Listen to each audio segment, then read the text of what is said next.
Hello students, last class में हम लोग कर रहे थे बाइनोमियल डिस्ट्रीब्यूशन। तो इसकी हमने 1 से लेकर 5 तक प्रॉपर्टीज सीख ली थी और आज हम इसकी बाकी की जो प्रॉपर्टीज हैं वो सीखेंगे। ठीक है, तो प्रॉपर्टी नंबर 6 है, in case of binomial distribution there may be one mode or more than one modes. Binomial distribution में एक से ज़्यादा मोड भी हो सकते हैं। ठीक है, तो अब हमें ये पता लगाना है, ये सीखना है कि मोड एक से ज़्यादा कब होंगे और सिंगल यानी यूनिक मोड और यूनी मॉडल कब होगा। तो इसके लिए सबसे पहले हम n+1 इंटू पी की वैल्यू निकालेंगे। अगर n+1 इंटू पी की वैल्यू एक होल नंबर आया, पूरा नंबर लाइक 5, 6, 7, 2, 3 एटसेट्रा, तो that will be case of by model. By model means more than one mod, means 2 mode. और मोड्स की वैल्यू होगी एक तो n+1 इंटू पी इटसेल्फ जो आंसर आया था, और एक उससे एक कम n+1 into P -1। Like n+1 into P की वैल्यू अगर आई है हमारी 5, तो मोड हो जाएगा एक तो 5 और एक 5 में से कम किया 4। लेकिन अगर इसकी वैल्यू डेसिमल में आई, n+1 इंटू पी डेसिमल में आया, तो यूनी मॉडल होगा, एक ही मोड होगा। तो उस मोड की वैल्यू होगी the greatest integer of n+1 into P. Greatest integer of n+1 into P का मतलब होता है कि greatest integer less than n+1 into P. n+1 into P का जो आंसर आया उससे छोटे जितने भी इंटीजर्स हैं उनमें जो सबसे बड़ा है, ठीक है, that will be the value of mode.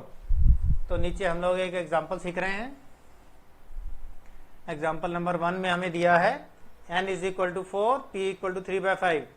Find the value of its mode और मोड्स। अगर एक से ज्यादा हैं तो मोड फाइंड करेंगे हम लोग। तो n+1 इंटू पी की वैल्यू अगर हमने निकाली तो 4+1 और इंटू पी की वैल्यू 5/3। 5 इंटू 5/3 कट के आ गया 3। 3 एक होल नंबर है, तो अगर ये होल नंबर है तो 2 मोड आएंगे। तो मोड कौन कौन से होंगे? Modes will be 3 like n+1 into P and 3 - 1, 3 - 1। तो 3 और 2 दो इसके मोड हो गए। अच्छा, ठीक है। यहाँ पर अब हम एक और एग्जांपल देखेंगे।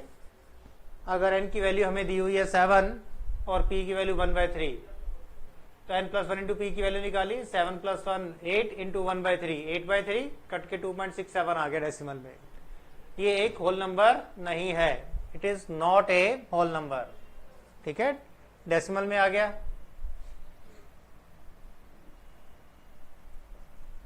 डेसिमल में आ गया तो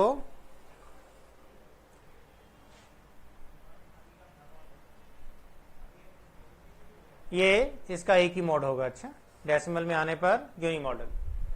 तो mode will be the greatest integer of 2.67। Greatest integer 2.67 का मतलब है mode will be the greatest integer less than 2.67। तो हमने 2.67 को नंबर लाइन पर ड्रॉ किया, तो आप देखोगे यह 0, 1, 2, 3 और बीच में आया 2.67।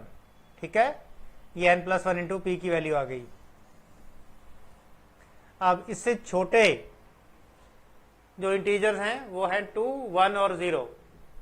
नेगेटिव में भी आ सकते हैं, लेकिन the mode will be the greatest integer less than this. इससे लेस नंबरों में सबसे बड़ा नंबर कौन सा है? 0, 1 या 2?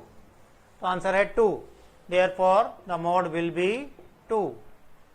मोड की वैल्यू 2 आ जाएगी। इसका मतलब है कि अगर हम n की वैल्यू 7 और p की वैल्यू 1/3 लेकर इसका पूरा प्रोबेबिलिटी डिस्ट्रीब्यूशन निकालेंगे, तो जो प्रोबेबिलिटी ऑफ 2 सक्सेस होगी वो हाईएस्ट होगी। प्रोबेबिलिटी ऑफ 2 सक्सेस जो होगी उसकी वैल्यू सबसे बड़ी आएगी। ठीक है, तो ये तो थी हमारी 7th प्रॉपर्टी। 6th प्रॉपर्टी इसे नोट कर लो, मिटा रहे हैं और फिर मैं आपको इसकी नेक्स्ट प्रॉपर्टी बताऊंगा।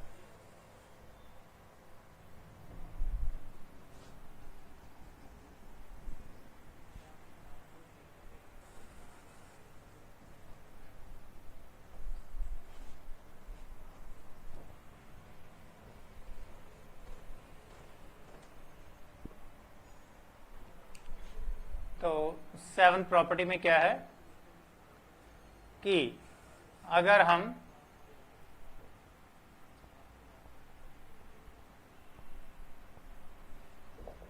प्रोबेबिलिटी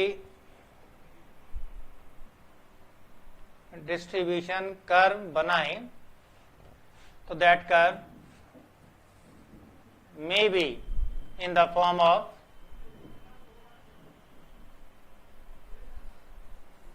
इस फॉर्म में हो सकती है, बना के दिखा रहा हूं।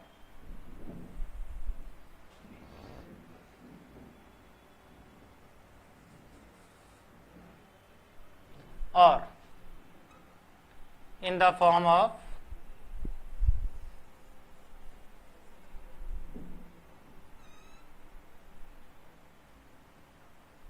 this, or in the form of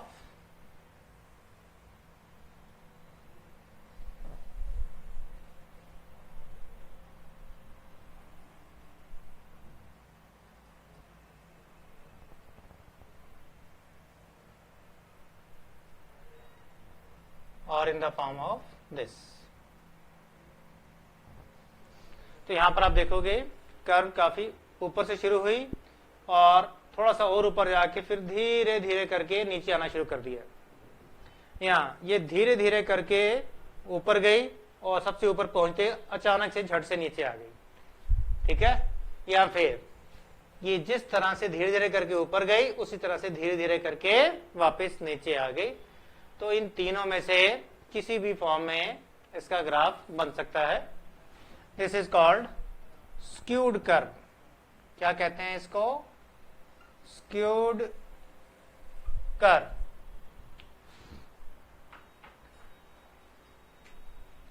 this is also known as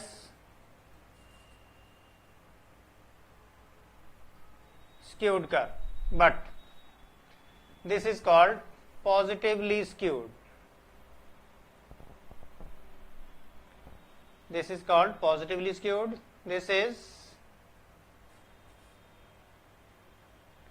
negatively skewed. ठीक है, इसका नाम है positively skewed. This is negatively skewed, and this is called symmetric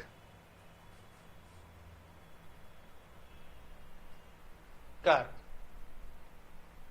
symmetric का मतलब है स्क्यूड नहीं है। स्क्यूड का मतलब है कि जब लेफ्ट और राइट में जो उसकी शेप है वो बिल्कुल एक जैसी है, this is called symmetric.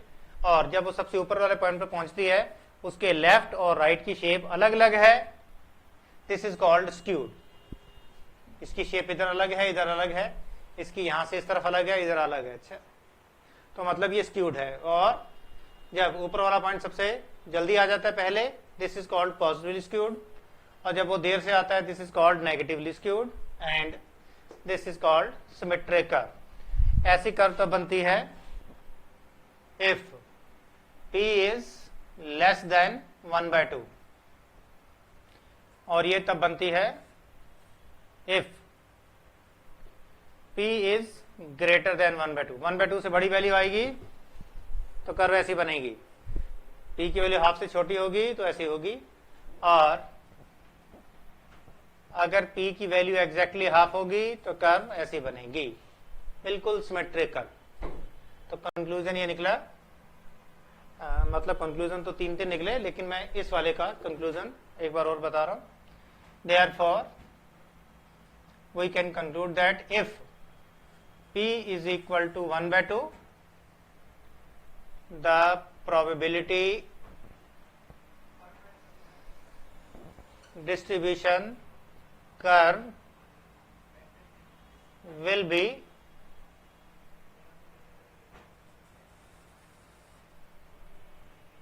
symmetrical।